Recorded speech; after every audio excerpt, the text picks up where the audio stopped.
All right, guys. So when we're talking about building a fan base, um, it's really, really important that you guys do not gloss over any one of these because every single one of these has to be in place. And the better that these are in place, the easier this will be. Um, Starting with number one, have a great remix with your twist or just a great original. It must give you that feeling. I started with a remix of. Actually, I started with an original track that actually didn't do too good until months later, like 6 months later. It became like my top song because that song was found out from a lot of Latin America, South American countries, and they loved the sound of "I Just Can't Stop" a lot more, I guess, than maybe the U.S. territory. So started with that one. Didn't know it was going to do as well as it would 6 months later, but at first it kind of flopped. Then got the idea, why don't I make a tropical version of an EDM classic and see how that goes? Just fun mixture of marketing and art. So did that, and after making it, I'm trying to think now. I used the video that I got made from I Just Can't Stop. So let me backtrack. I made I Just Can't Stop. It's an original track, didn't do too good. I made a video for it just for the fun of it because I didn't quite understand the formula that I'm about to show to you guys. Upon making that video, I started to use it without the music and take different portions of it and kind of use it for other songs. So I made the EDM classic. I made a remix of "Don't You Worry Child" by Swedish House Mafia, and then I took part of that video or parts of that video and fused them together as an ad. So the visual aspect was something that was really cool. It was my Pineapple logo guy skateboarding, DJing, and having fun, to an EDM classic, "Don't You Worry Child" by Swedish House Mafia, except it had my tropical twist on it. So steel drums all over the place in that. A combination of, I think, a few things. Number one, the sound is unique with steel drums and EDM. Big room, if you will, house music. Number two, the visual aspect of it being a pineapple guy that's DJing and skateboarding with a lot of trippy stuff in the background. People like that. So a combo of those two things were great. Number three, this was at the beginning of summertime. So good stuff there too. Right time for it. It wasn't the middle of winter and I'm releasing summer tropical festival style music. Where things really started to take off is when I remixed the Scary Monsters and Nice Sprites Skrillex track. There's a few reasons why, though. The steel drums and the tropical nature of it is definitely a contributing factor. The fact that I recycled the pineapple video, as I did for "Don't You Worry Child," was also a contributing factor. I knew that visually that was a winning visual formula. I knew that also in that time, future bass was still pretty strong, pretty, at the forefront or one of the forefronts of EDM. So I knew future bass was a good sound to go for. I knew that steel drums with future bass really hadn't been done all that much at all. And I also knew that obviously remixing Skrillex in a future bass style was going to be cool. But the other thing was, kind of a future bass signature that I like to do, is have basically this really hard, I shouldn't say hard, but just this really solid wall of sound. And all it is a trance sawtooth lead or pad, depending on how you adjust the attack on your synthesizer. Sort of a what the heck is the old JP 800 or JP 8000? I can't remember what it is, but classic old synth for trance that I used to use. And that sound can basically be made on any synth with a bunch of sawtooth waves that are detuned. So, and I don't always put LFO on it or like a kind of just an LFO kind of routing on it. So it's just one giant chord being sounded on a giant sawtooth lead or pad that's very in your face. So it sounds very much like epic trance, even though it's future based. So there were a few things at play there. The visual aspect of Pineapple, Tropical, Mikey stuff was there. The track itself was relevant because of the sound that it was for that time. It was future based. The remix of it was a massively popular track in its day. Skrillex, Scary Monsters, and Nice Sprites. The tropical nature of the track with steel drums was great, and summery kind of tropical house sounds. That was a winning thing. And then the wall of trance sawtooth sound really kicked people right in their domes, and they loved it. So just getting into all that, just understanding all that was kind of in place. And I didn't do that consciously. These things were kind of just stumbled upon as a result of the coronavirus pandemic and literally sitting in front of a computer with Ableton and plenty of options. That's a key thing too. Don't just have a computer with Ableton, have plenty of options while making that remix.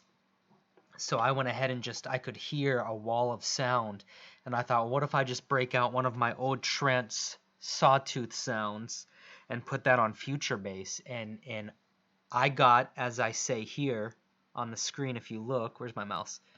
That feeling, I got that feeling from that song originally. I really got that feeling when I put steel drums on it. And then I really, really got that feeling when I heard basically what a trancey future bass remake of that song could be while adding steel drums to it. So it was like trance, it was future bass, it was tropical. We had the Pineapple logo going strong on it. It was a winning formula. I didn't wake up and plan that, but it did fall into place because of smaller plans. I had the Pineapple video made. I already knew that I wanted to remix Skrillex, Scary Monsters, and Nice Sprites. I knew that steel drums would be in it. The only thing that was really kind of a spur-of-the-moment surprise that I stumbled upon that really ended up being a signature sound for me in my future-based stuff was that wall of sound, sawtooth, trance thing in the drop. So that worked out nicely. Now, I kind of combined a few different beginning roles here, but first and foremost, you have to have great music. If your music is not great, and keep in mind, great music does not necessarily mean commercially polished. There's a lot of tracks out there, and there's a lot of ghost producers that I could have hired to do a great job and make it very clean, very polished, and very nice sounding, but lacking soul, lacking the grit and the dirt underneath your fingernails that comes from it. So I don't really know how to tell you how to get that because you can't just be told how to get it. There are hundreds of tracks that come out every day. Maybe not hundreds. Let's say a dozen or dozens. You'll understand the point in a minute. But let's just say there are dozens of tracks that come out every day that basically mimic, rip off, are influenced by, somewhere within those realms, our latest pop stars, whether it be a female singer or a male singer. Those tracks are polished. They had a great producer on them. They had a great singer on them. Everything was touched up with auto-tune and a great mix engineer and mastering engineer. Those tracks won't do as good as mine did. And it's not because their tracks are mixed better or a higher budget. It's just because it's not a winning formula and it's not something that's promoted correctly. I really understood the fact that ravers are going to love a pineapple-headed DJ DJing. You know, so part of the imagery is CDJs being controlled by a giant pineapple head with a Skrillex remix of steel drums and future bass. That's a winning formula. That is way more engaging than maybe somebody just remaking a Skrillex track, but it basically sounds just like Skrillex. Or remaking a pop track and having an all-star writer on it, an all-star singer, touching up that singer's already perfect voice with auto-tune. an all-star production that's even brought to the forefront even more by an all-star mix engineer, an all-star mastering engineer. So sometimes throwing money at the problem isn't really the correct answer. The demographic that I targeted didn't need that. So moving on with that, and I know that's a lot to think about, but just think about remixing something with your own twist on it, or just having original music that's great. I will say, though, that standing on the shoulders of a previous artist's hit, which what I'm saying is a remix, a popular remix, and let me just put great popular remix, made the task of introducing myself to the world way easier than just putting out original music. So I would think about original music if you're gonna do, or I'm sorry, I would think about a remix. If you're gonna do original music, that's okay. Just understand that your grind is gonna be probably a little bit harder to come by and a little bit rougher and a little bit more expensive. I did a remix in my own tropical twist way. It worked out very nicely for me. I took that remix because it gave me that feeling, so I knew it would give other people that feeling. And what is that feeling? The hair stands up on your forearms. You get chills. You feel happy when you hear it. You just get that feeling. That combined with point number 2, make a video for the track, will set you up for point number 3. But let's talk about number 2 first. So eyes on number 2. Make a video for the track, animated, which is the route that I took. I had no clue that it was going to blow up the way that it did, though. Video of you running around EDC or UMF having people listen to your track. I originally did that. When I lived in Miami, I took my tracks on my phone in a pair of headphones, and I went down to Ultra Music Fest, and I legit would go up to ravers before they entered Ultra, and I mean, there were literally hundreds and hundreds of them, so it made it completely chaotic, hysterical, and fun. And I asked them to listen to my track, all the while recording this on video, so I could see their reactions, I could get their feedback, and I could get the interaction of me talking to the ravers. It was great content, so that can be a nice thing if you don't want to go to the animated route. You could shoot a video of a live performance of you at a rave, or shoot a performance of you at a rave scene. Get some B-roll footage of a rave. Who knows where it was shot, but you could just use B-roll footage of dance music festivals combined with your remix and make a video that way. You could also make a video, which helped me out later down the road after I kind of felt like I exhausted the animated video route of Pineapple Guy. I went ahead and made a video of me uniquely rocking out to a small DJ set. I DJ'd my own music, and I played steel drum over the steel drum parts. So there's a video out there floating around of me with my own track Bop being DJ'd by me with my controller, but then when the drop hits, I start wailing away on my steel drum. People loved that because unlike it being like a normal DJ where I just kind of fist pump or jump up and down, or worse, do nothing, I'm wailing away on my steel drum, and I mean, I really let the steel drum have it to the point where the steel drum's rocking and rolling. I mean, it looked like a crash cymbal on a drum set, just waving back and forth. I mean, I thought I was going to knock the darn thing over any minute. But anyways, it created great content. So that was a great video also. So maybe you don't have a special instrument that you play, or maybe you do. There's also nothing that says that you can't just buy a $40 bongo from Guitar Center and bring it home and wail away on that thing. Keep it next to your DJ setup, and go look up my old videos of me on my steel drum to see what I mean. You can do that, guys. Make great content, and then, sync up your remix to that content, and now you've got a great song with a great video, which then leads you to the ability to run ads pointed towards your demographic or your angle under the EDM umbrella. And what I mean by your demographic or your angle, if you create Future Bass, obviously don't point your ads towards people who like Deep House, point them towards people who like Future Bass. If you're not sure and you have kind of a unique sound like me, you're going to have to ask your friends, family, and the few fans that you already have, if you have any, what they think you sound like, and just get some feedback.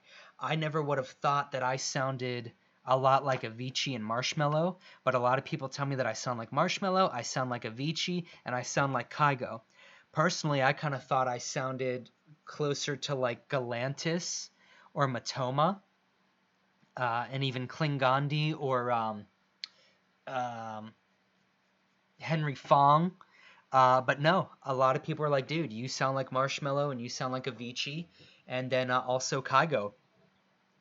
As soon as I started listening to the feedback on that and pointing my ads towards that demographic, my ads started performing a lot better. So, how do you run ads? Well, I have a whole course within this music academy dedicated to that. So, go over there and learn. But if you don't want to take the time to do that, or if you want to get started right away, although I would really take that course because there's a lot of golden information in there that can save you a lot of money, just walk through the process on Facebook of setting up your pixel and starting to run ads. It doesn't hurt to run ads at $3 a day and just see how they perform. One key thing I will say is do not expect to get feedback instantly or after a day or two.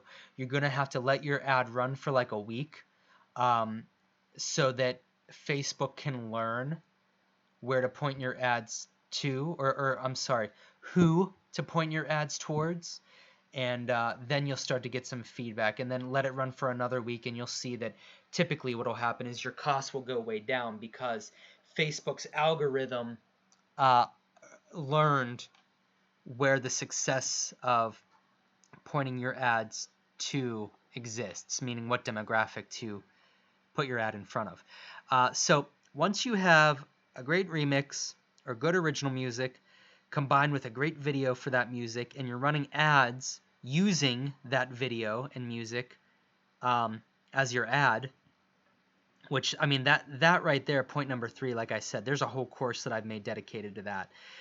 That's a beast within itself. You're going to start to get likes on your ads.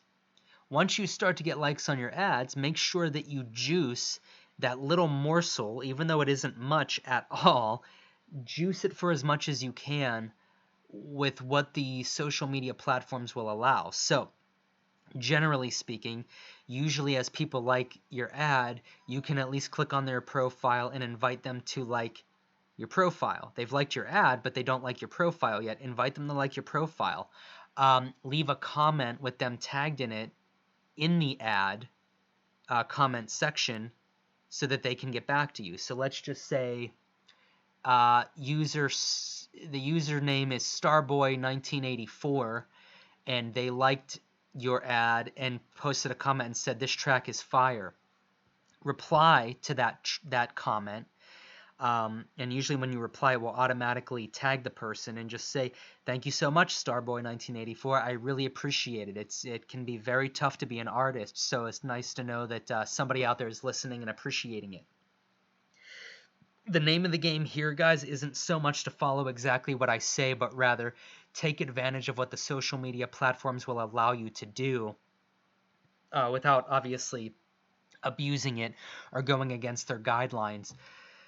So anybody who interacts with your ad should get a like, should get a thank you, should get a follow. Come follow me. Hey, thank you so much. Where are you from? What do you do?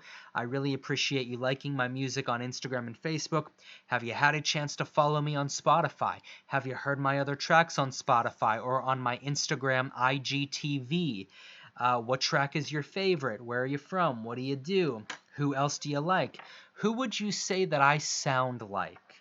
You know, talk to these people. Make them your friend, because they're your first couple of fans getting in the door. And if you don't make them feel welcomed, they probably won't stick around. And you don't have a lot of fans right now to begin with. So I would nurture those relationships like they're everything to you, because they should be everything to you.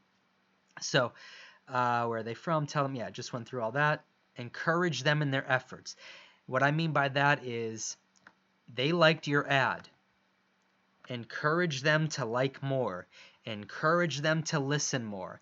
Encourage them to talk. Hey, I see that you're a car guy or a car girl. I happen to own a 1991 Mazda Miata, and I love zipping around the highway in that thing. I love stick shifts, manual transmissions. I just love the feel of them. I love working the clutch. Very cool. Anything that hey, I really love your hair. I have the same color right now. Hey, I love that hoodie. I have the same hoodie. Anything to get them talking. Point number 4, rinse and repeat the process. Make music, make a video, or recycle different parts of the video that weren't previously seen in your 30-second ad. What I mean by that is if you made a music video that's 2 or 3 minutes long and you could only use 30 seconds at most for an ad, go deeper into the video and use more of it for another ad on another song. Maybe you don't feel right doing that and you want to make a new video for your new song, that's fine too. I'm just saying that if it's a winning formula like I had with the pineapple head, I recycled that video and really squeezed the juice out of it many, many times on many different ads with many different songs because new fans don't know that you ran an ad previously. They love it. They see it, they eat it up. It's a winning formula, so I stuck with that. Now, I did make other videos eventually, like I mentioned up here, with me rocking out on my steel drum and my DJ gear.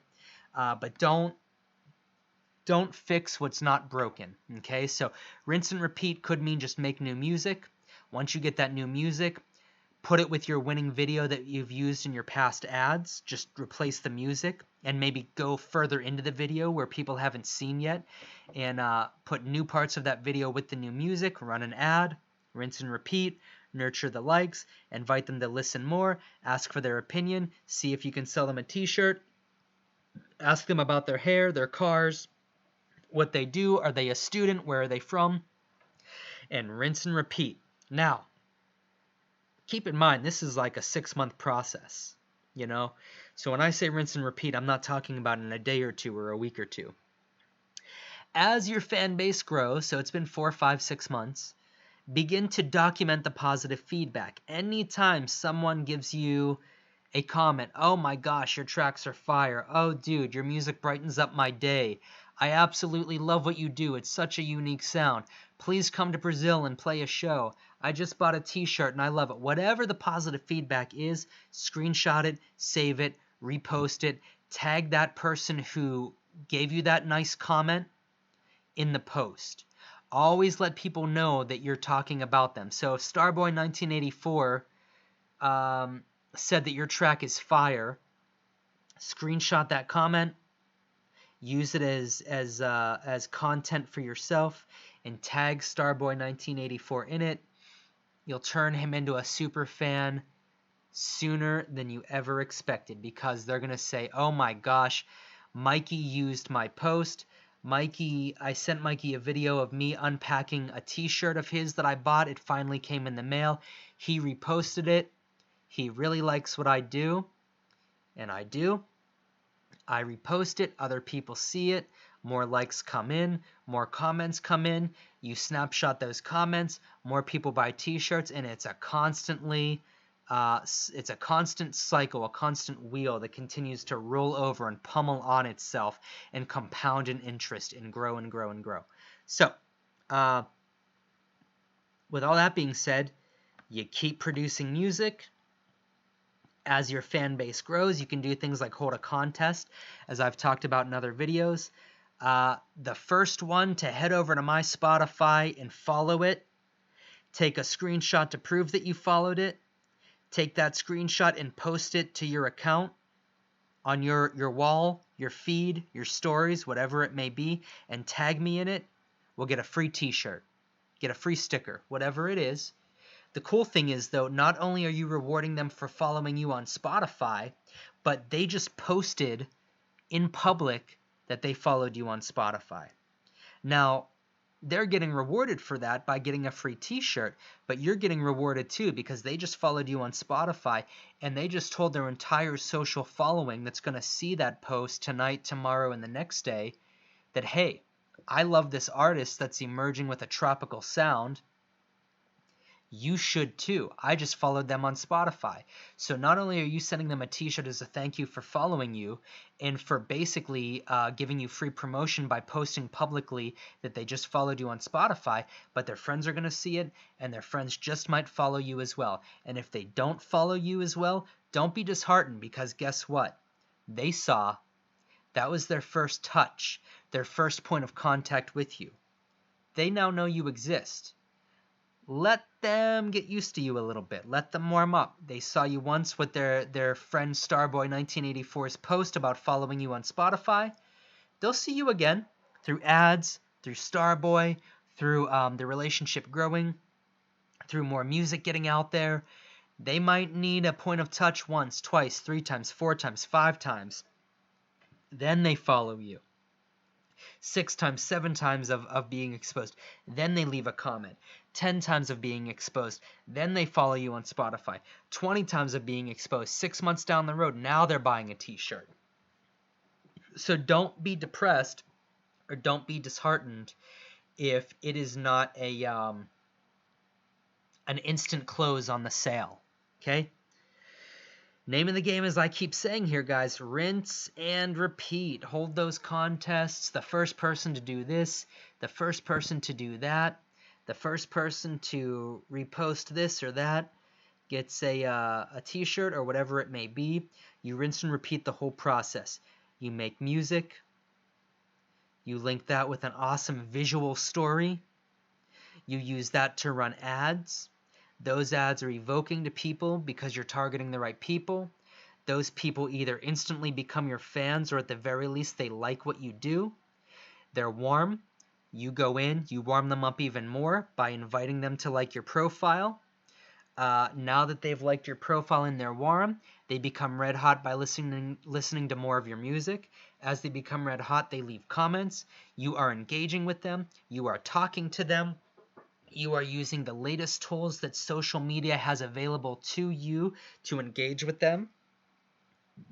And then eventually you begin the process of closing more and more sales, whether it be concert tickets, t-shirts, exclusive remixes if they sign up for your membership, or whatever it may be. Good example of what I just want to backtrack for a minute. Good example of what I said to be using the latest tools and technology on social media to make fans on fire for you. I stopped typing to fans on Instagram when they first liked my stuff, and instead, if they liked it, if they liked my ad, I would see that they liked my ad and I'd click on their profile, and if I could follow them, I would. If I could like one of their photos, I would. If I could leave a comment, a quality comment, I would. Hey, I was at EDC Mexico too. Hey, I love your hair. Hey, I have the same hoodie. Hey, I can see that you love cars. I love my 1991 Mazda Miata. Hey, I can see that you're a DJ. Oh, your mixes are sounding fire. Oh, I can see that you produce too. I love your tracks. Send me more. That's the comment on the photo. But then I wouldn't stop there. I would click on message, as if to say I'm going to message them, personal message them in private, and instead of typing out a message, I would hold down the microphone option in Instagram, and I would give them a warm, welcome, inviting little message where they can actually hear me. Hey, Starboy1984, what's going on, man? It's Mikey. I just wanted to thank you so very much for liking my music. Have you had a chance to hear the other stuff on Spotify? Head on over and give it a follow. But listen, I wanted to ask you, where are you from and what do you do? I really appreciate you liking my stuff, and I really believe in getting to know my fans. It's hard to be an artist, frankly, and someone like you liking my music means the world to me. Would love to keep in touch. Get back at me, my friend. And that's it. You send that on over. That's way more inviting than a typed out message, because they can hear your voice. They can connect with you. It's way more intimate, and it'll kind of close the deal a lot nicer. So what that means to you in the time and the day and age that you're watching this video, I don't know. You're going to have to look at the latest tools that social media brings to us, and not only look at the latest tools, but spy on me. What do I do on my social media? How do I get people to respond and get them to work? What am I doing? Follow what I do, guys. Um, Updates are happening all the time on social media. Use the latest stuff to create a deeper personal connection, and you'll have no problems at all, especially if you have great music, a great logo, or a great visual aspect to your music. And that's not anything that I can really tell you how to do for sure. It's just something you got to think about. For me, I lived in Florida for a very long time. I love the tropical lifestyle. So for me, it was a no-brainer to incorporate steel drums and pineapples and goofy shirts and a bright colored house that looks like it should be in the Bahamas. It's pink and blue and yellow. All of that's just me. It's just me, guys. So, okay. Moving on here. While this starts to become an automatic cycle of making music, we just kind of talked about this. Making music, engaging current fans, like with contests and messages, like we just said. There we go, with contests, new posts about new music, merch posts, buy my t-shirts, or check them out, and running ads to target new fans. Behind, to think deeper, I must have typoed something there. Key thing here, you're going to have current fans that you need to engage with, and you're going to be targeting new fans with ads. So it's going to be a lot, guys. It's going to be a lot. That's why I say when people first join the academy and they're stressing out about like the perfect bass line, and they think that one track has to be the be-all end-all, you need to get off that train. One track is not going to be the be-all end-all, and guess what? Next month, you're going to have another shot at it. And the next month after that, you're going to have another shot at it. You don't have to have the perfect bass line. Just make a bass line that you like and get on with the damn thing. So as I said here, you're going to have to start thinking deeper about contacting industry professionals. Maybe you want to go to local conferences or fly across the country to go to conferences about songwriting, marketing your music, getting help. When you contact industry professionals, whether it's through email or going to a conference, let them know that you're cooking with fire. How do you do that? Through this right here. Social proof. People love social proof. It doesn't matter if it's fans, looking at your current fans and saying, oh, people like him, I should too. Or, oh, I'm not crazy. His music is good. Other people like it too. That's how I know I'm not crazy. I'm going to like him as well. People love to know that other people have made the jump as well. But aside from fans thinking that way, industry professionals like that too. All I have to do is show an industry professional the fact that I have a fan button on my Instagram that has screenshot after screenshot after screenshot after screenshot of fans that say all kinds of awesome comments and proof with my stats and metrics on Facebook, Instagram, and Spotify. That's real proof. That's not bot followers and bot comments. It's real, guys. And when you show a team that, they're going to look at you and say, this guy's done a lot on his own.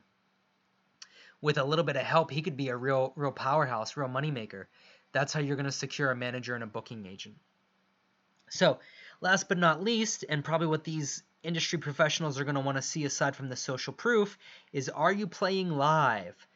Don't wait for a booking agent if no one's having interest in you and no one's getting back to your emails. Instead, be the king locally. Hold local shows. Hold local DJ contests. You're the ringleader. You're the P.T. Barnum for the circus. You find a venue. Ask them if you can do it. You get a liquor sponsor by just shooting an email and saying, hey, I'm going to do a local DJ contest. Would love for you guys to sponsor it. They may not. What can you do? Contact local music stores. I'm holding a local DJ show or a local DJ contest. Would you be willing to donate a cheap pair of headphones as part of the grand prize, or a $10 gift certificate as part of the grand prize? Every single wannabe DJ and every single novice DJ is going to come out of the woodwork as you begin to promote this thing on social media and at the local mall, local schools, and what have you. you're going to take those local DJs and you're going to see who really is willing to work hard for their spot to DJ on your night and who is not. What I mean by that is every DJ has to sell 10 tickets. If you can't sell 10 tickets at $5 or $10 a piece, then you're not ready to be a part of the show. You can attend the show. I still want to talk to you. But this isn't the kind of show where somebody runs a train on you saying, hey, I'd really like to spin. I'm a DJ.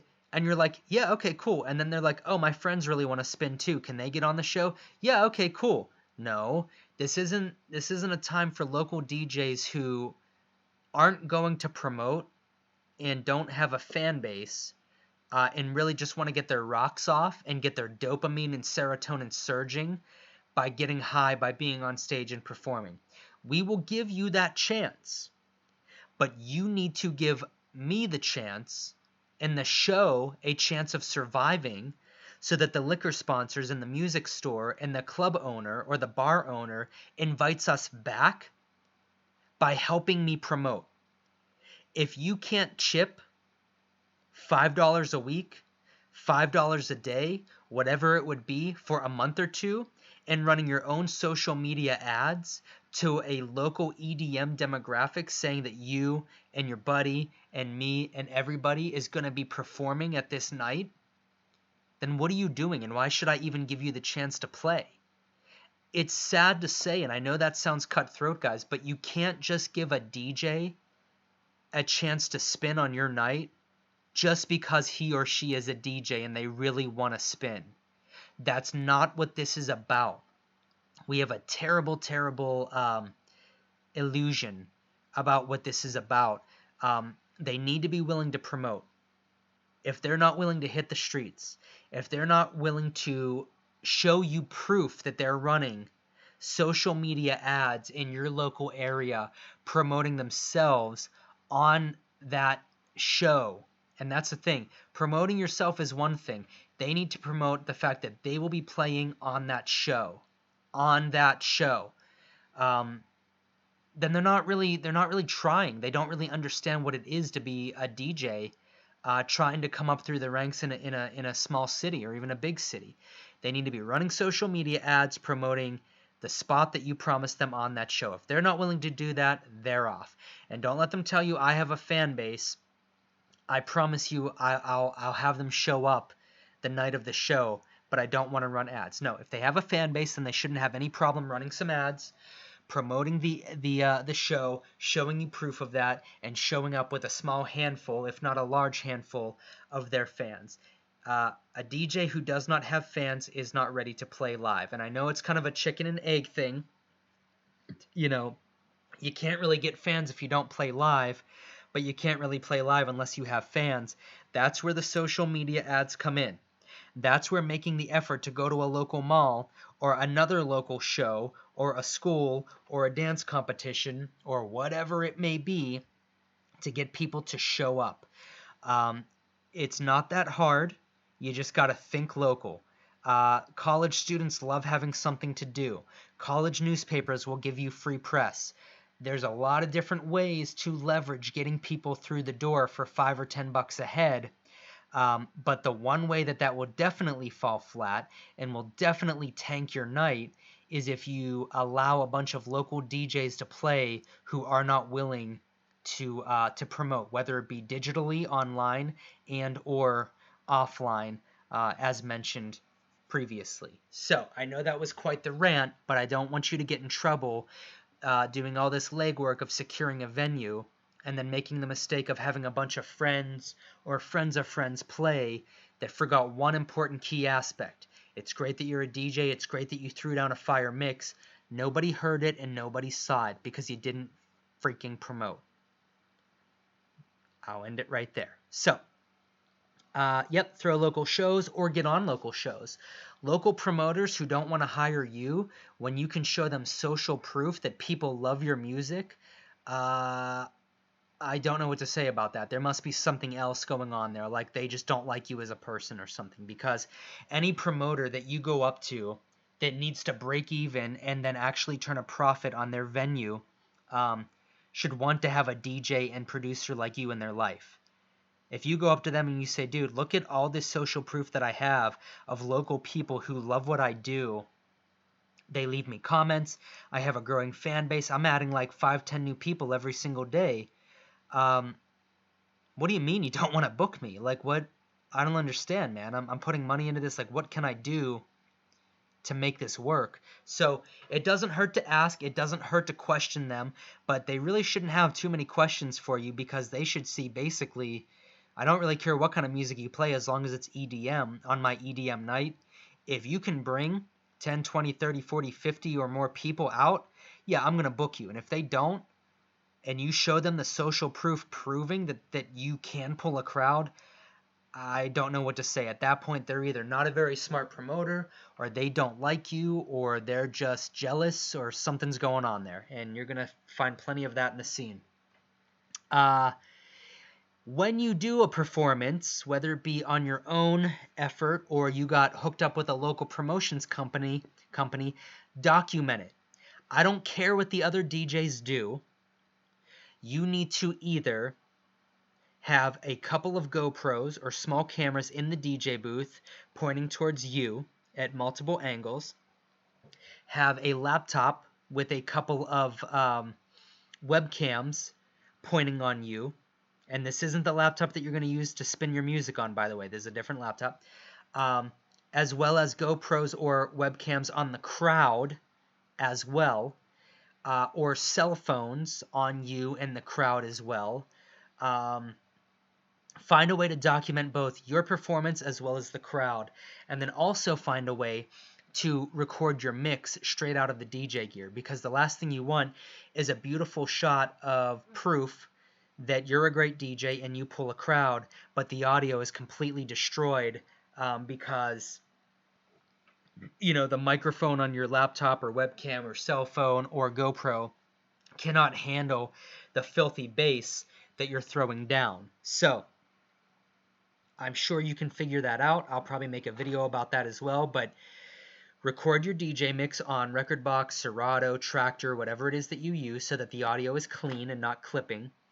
Later on, when you get home that night, the next day, sync up that clean audio with the camera angles that you shot of the crowd and yourself.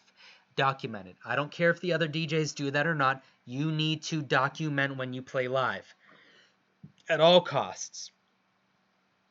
I don't care if it's small cameras set up in the DJ booth. I don't care if you make it a side business where you record every single DJ that night, both audio and video wise, and then you sell it back to them for 20, 30, 40, 50, 60, $100 a pop, whatever it is. You can edit it as much or as little as you want, turn it into a side business, do whatever you want, but make sure you document yourself. I don't even care if you have to hire a film crew and have it be a whole ridiculous, flamboyant to-do, where there's a film crew in there filming you in and around the crowd, and they come in with huge cameras and they really do it upright for $600-700, $2,000, whatever it is. Find a way, do it. Use the documentation as content. Cut up little pieces of your content. This is Mikey spinning bop in Cleveland. Sync up the clean audio with the video of people dancing and you DJing. That's a YouTube video for 3 minutes. This is Mikey playing his track Future Beach in Nashville. Shots of the crowd, shots of Mikey DJing it with clean audio from that night, or just clean audio of Future Beach in general. And then that's a 3-minute video as well on YouTube. Different pieces of content as well as long-form content, like the hour-long video of you DJing, cutting back and forth between you and fans, which you're going to have to edit afterwards, after the show, synced up with your DJ mix from that night. Long form. So you've got short form videos that are lifted out of the mix, and then you've got long form, one video of the entire performance. You'll rinse and repeat all of this again and again and again. You'll use this to build fans, engage fans, get new fans, contact industry professionals with all of this social proof, booking agents, managers, and continue to do it. Rinse and repeat, rinse and repeat. upsell on t-shirts, upsell on concert tickets, upsell on behind the scenes footage, upsell on meet and greets, dinner before the performance in random cities, upsell on memberships on your website. For $5 a month, whatever. I give you a shout out, I give you content, I give you behind the scene photos, I give you demo versions of my tracks, and you can tell me if you like them or not.